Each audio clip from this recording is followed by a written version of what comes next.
Hey everyone, welcome back to Elevate Your English. I'm Eden and I'm here with my co host Avery.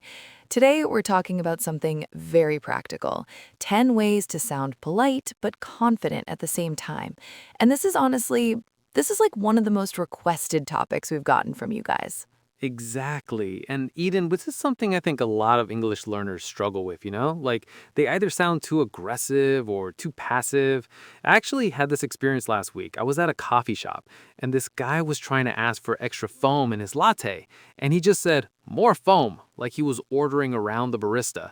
And then the next person was like, she was so apologetic. She said, oh, sorry, I'm so sorry. Would it be possible if it's not too much trouble? Like she was almost apologizing for existing. Oh my God, yes. And you know what? I was totally the second person for like years. I used to apologize for everything. I remember when I first moved to the States, I was at a restaurant and they brought me the wrong order. And instead of just saying, I think there's been a mistake, I was like, oh, I'm so sorry, but I think maybe possibly this might not be what I ordered, but it's totally fine if you can change it. The poor server was so confused. Oh no. That's the thing though. When we're too apologetic, people don't take us seriously, right? But when we're too direct, we can come across as rude or demanding. And this isn't just about being polite, this is about being effective. Like in the workplace, if you can't advocate for yourself clearly and respectfully, you're not going to get that promotion or that project you want. Exactly. And it's not just work. Think about your relationships with friends, family, even strangers. When you can communicate your needs clearly without being pushy, people actually want to help you. Like there's this sweet spot between being a doormat and being a bulldozer. And that's what we're going to teach you today. Right. So we've got 10 phrases that are going to help you strike that perfect balance. And we're going to give you real scenarios where you can actually use these workplace stuff, social situations, family dynamics, the whole nine yards. And then later, we're going to do some role play practice because let's be honest, hearing it and actually saying it are two totally different things. Should we just jump right in? Let's do it. So, the first one, and this is great for making requests, is I'd appreciate it if you could, instead of just saying, can you do this, which can sound a bit demanding. Yeah. So, like, instead of send me that report, you'd say, I'd appreciate it if you could send me that report by Friday. It's so much more diplomatic. Exactly. I'd appreciate it if you could. Let me say that again. I'd appreciate it if you could. It shows respect, but you're still being direct about what you need. And let me give you some more examples of this. In a workplace context, maybe your colleague keeps interrupting you in meetings. Instead of saying, stop cutting me off, you could say, I'd appreciate it if you could let me finish my thoughts during the presentation. It's direct, but not hostile. Oh, and in social situations, like your friend always shows up late to dinner plans, you don't want to be like, you're always late. Instead, I'd appreciate it if you could try to be on time for our dinner reservation. And with family, maybe your roommate leaves dishes in the sink. I'd appreciate it if you could wash your dishes after using them. It works everywhere. Okay, so number two is perfect for when you disagree with someone. I see your point. However, this one's brilliant because you're acknowledging what they said first. Oh, I love this one. Like in a meeting, someone suggests something you don't think will work. You don't just say, that's wrong. You say, I see your point. However, let's consider. Right. I see your point. However, saying it twice helps you remember it. It's like you're validating them before you present your alternative view. Yes. So these are very good examples, but let me give you more ways to use this one. In a family setting, maybe your partner wants to buy an expensive gadget and you think it's not in the budget. You don't say, that's a stupid idea. You say, I see your point about this being really useful. However, I'm worried about our monthly budget. See how you're not dismissing their idea? That right. Let me add a few more applications. If someone suggests a restaurant you really don't like, I see your point about the great reviews. However, I didn't have a good experience there last time. What about trying that new place instead? You're not being negative, you're redirecting. And at work, if your boss suggests a timeline that's unrealistic, I see your point about wanting to launch quickly. However, I think we need at least 2 more weeks to ensure quality. Very practical examples. Okay, number three is great for giving feedback. Perhaps we could explore, This is so much better than saying you should do this instead. Hmm. Like, imagine you're reviewing someone's presentation and there are issues. Instead of, this section is boring, you say, perhaps we could explore making this section more interactive. Yes, perhaps we could explore it's collaborative, not confrontational. You're inviting them to consider alternatives with you. This phrase is so versatile. In personal relationships, maybe your friend always chooses the movie and you want some variety. Perhaps we could explore taking turns picking the movie each week. At work, if the team is stuck on a problem, perhaps we could explore bringing in an outside consultant. And in family situations, if there's tension about holiday plans, perhaps we could explore alternating which family we visit each year. I love how this phrase sounds so professional but friendly at the same time. Like you're not saying we should do this, you're inviting collaboration. And here's a key tip. When you use perhaps we could explore, make sure your tone is genuinely curious, not sarcastic. The tone makes all the difference. Okay, this next one is so useful for setting boundaries. I'm not comfortable with. Instead of just saying no flat out, which can sound harsh. Yeah, like if your boss asks you to work late again and you've already done it 3 times this week. I'm not comfortable with working late again tonight, but I can prioritize this first thing tomorrow morning. Exactly. I'm not comfortable with. It's personal, it's honest, but you're also offering an alternative. That's the key. And you know what? This boundary setting phrase is life changing. Let me give you more examples. At work, if someone asks you to do something unethical, I'm not comfortable with adjusting those numbers, but I can help you find other ways to improve our metrics. With friends, if they want to gossip about someone, I'm not comfortable with talking about Sarah when she's not here, but I'm happy to hear about your vacation plans. See how you're redirecting? Yes, and family situations, this is where boundaries get really tricky, right? Like if a family member asks you to lend money again when they haven't paid back the last loan. I'm not comfortable with lending more money right now, but I'm happy to help you brainstorm other solutions.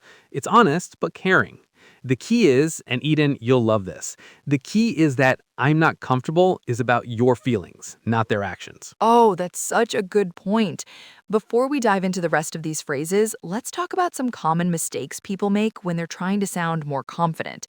Because I see this all the time. People overcorrect, you know? They go from being super passive to being, well, kind of aggressive. Oh, yes. Mistake number one, using these phrases but with the wrong tone. Like, you can say, I'd appreciate it if you could send me that report, but if you say it with a sarcastic tone, it sounds worse than just being direct. The tone has to match the politeness of the words. Exactly. And mistake number two is overusing these phrases. Like if every single sentence starts with, I'd appreciate it if you could, people are gonna notice. You've got to mix it up, be natural about it. And the third mistake, oh, this one drives me crazy, is using these phrases but then immediately apologizing afterward. Oh no. Like, I'm not comfortable with working late tonight, but I'm so sorry. I hope that's okay. You just undermined yourself. You went from confident boundary setting right back to apologizing for having needs. And here's another mistake, not following through. If you say, I'm not comfortable with this, but then you do it anyway, people learn that your boundaries aren't real. And here's something super important that we haven't talked about yet. Your body language has to match your words. You can say, I see your point, however, but if you're slouching and avoiding eye contact, you're not going to sound confident. Stand up straight, make eye contact, keep your voice steady. The whole package matters.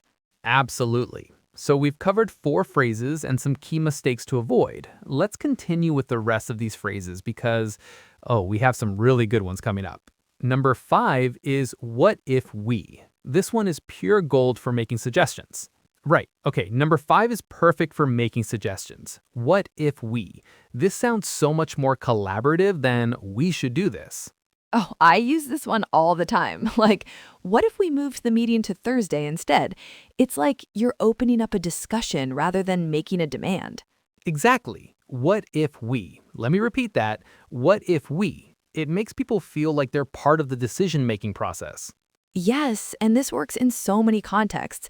At work, instead of we should change our marketing strategy, try what if we tested a different approach with the next campaign? In personal relationships, maybe you want to try a new restaurant, but your partner always wants pizza. What if we made Friday nights our try something new nights? It's collaborative, not demanding. Okay, so this next one, this is great for declining invitations politely. I'd love to, but it shows that you're genuinely interested, but you have a valid reason for saying no. Oh, yeah. Instead of just, I can't make it, you say, I'd love to join you for dinner, but I already have plans with my family tonight. Mm-hmm. I'd love to, but it softens the rejection because you're showing appreciation for the invitation first. And here's the thing with I'd love to, but it's not just for declining invitations.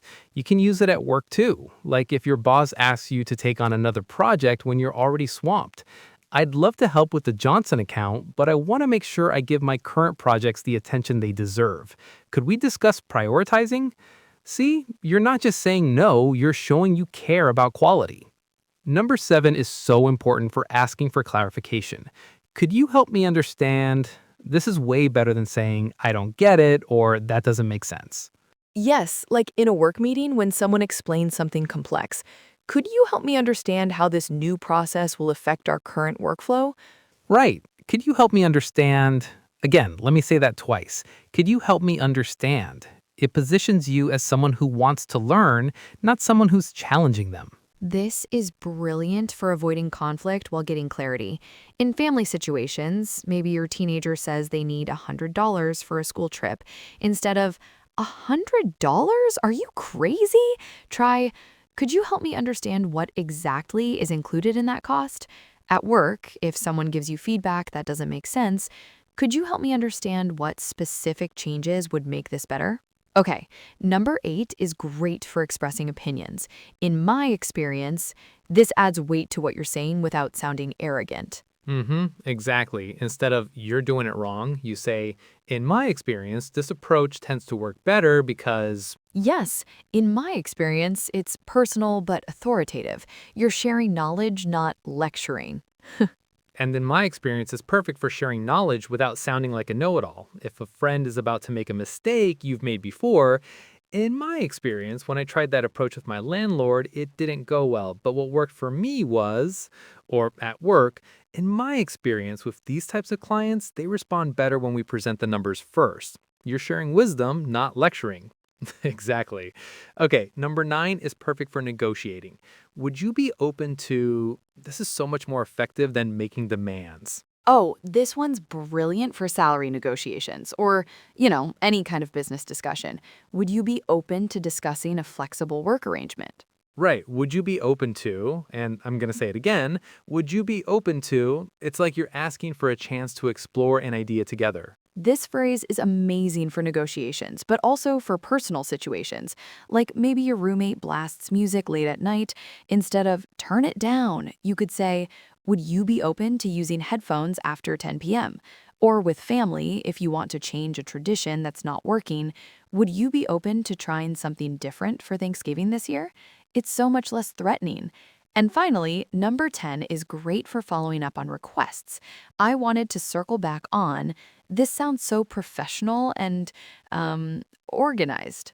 Yeah, instead of, did you do that thing I asked? You say, I wanted to circle back on the report we discussed last week. How's that coming along? Perfect. I wanted to circle back on. It shows you're staying on top of things without being pushy. This follow up phrase is so professional, but you can use it in personal situations too. Like maybe you asked your partner to fix something around the house weeks ago. Instead of you still haven't fixed the sink, try I wanted to circle back on the kitchen sink we talked about. Would this weekend work for taking a look at it? It keeps you organized without sounding nagging. Okay, so we've covered all 10 phrases with tons of examples. But here's the thing. Listening to us talk about these phrases is one thing, but actually using them in conversation, that's where the magic happens. So, Avery, let's do some role-playing scenarios. Our listeners can practice along with us. I love this idea. Okay, let's start with a workplace scenario. I'll be your boss who's just giving you another project when you're already overwhelmed. Ready? So I need you to handle the Morrison presentation too. Can you have that ready by Friday? Go. I'd love to help with the Morrison presentation, but I want to make sure I can give it the attention it deserves. Would you be open to discussing which project should be prioritized, or could we push the Morrison deadline to Monday? Perfect. You used two phrases. I'd love to, but, and would you be open to? And you offered alternatives. Okay, let's try a social situation. I'm your friend who always chooses the restaurant. So, should we go to Tony's Pizza again? Your turn to suggest something else politely. I see your point about Tony's being reliable. However, what if we tried that new Thai place downtown? I'd appreciate it if you could consider mixing things up a bit. Excellent. You hit 3 different phrases and 1 response. And notice how natural it sounded? Okay, one more. Family scenario. This one's tricky. I'm your family member who borrowed money 6 months ago and hasn't paid it back, and now I'm asking again. Hey, I'm a little short this month. Could you lend me another 200? Oh, this is hard. I'm not comfortable with lending more money right now, but I'd love to help you brainstorm other solutions. Could you help me understand what happened with the last loan so we can figure out a plan that works for both of us? Wow, that was masterful. You set a boundary with I'm not comfortable with, offered help with I'd love to, and asked for clarification with could you help me understand? And you did it all without sounding cold or mean. That's the power of these phrases. They let you be firm and kind at the same time. And I want to emphasize something we touched on earlier. Your body language and tone are just as important as the words. When you say these phrases, your voice should be warm but steady. Don't uptalk, where your voice goes up at the end like you're asking a question. That undermines your confidence. Exactly. And physically, even if you're sitting down, sit up straight. If you're standing, plant your feet firmly. Don't fidget or play with your hair or jewelry. Make eye contact, not aggressive staring, but confident, friendly eye contact. And here's something people don't think about. Breathe. When we're nervous, we tend to hold our breath, which makes our voice tight and high. Such good points. So we've covered all 10 phrases, practiced them in real scenarios, talked about tone and body language.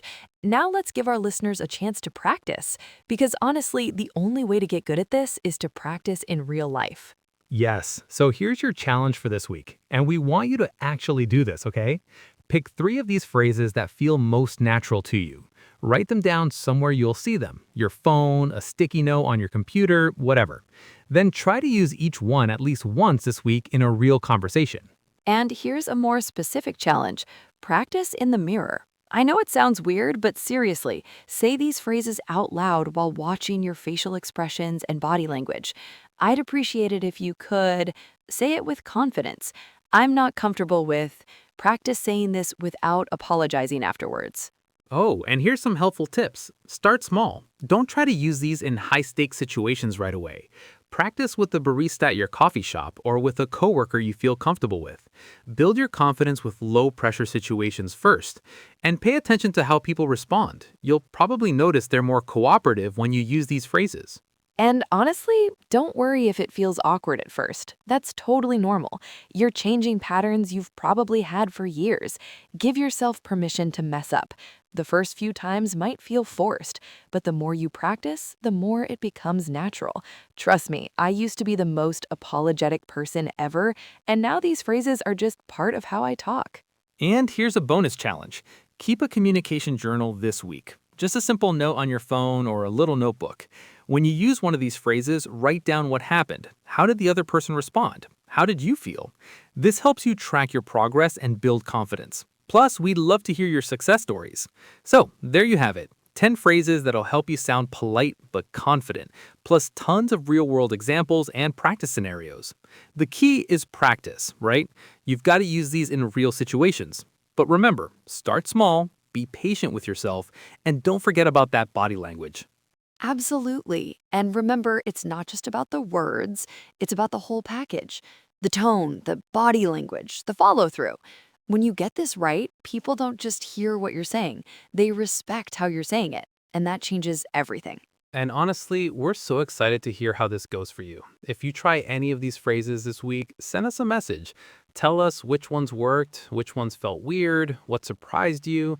We love hearing from our listeners, and your experiences help us make better episodes. That's true. A quick question before we say goodbye. Were there any new words in this episode that you never heard of? Please let us know.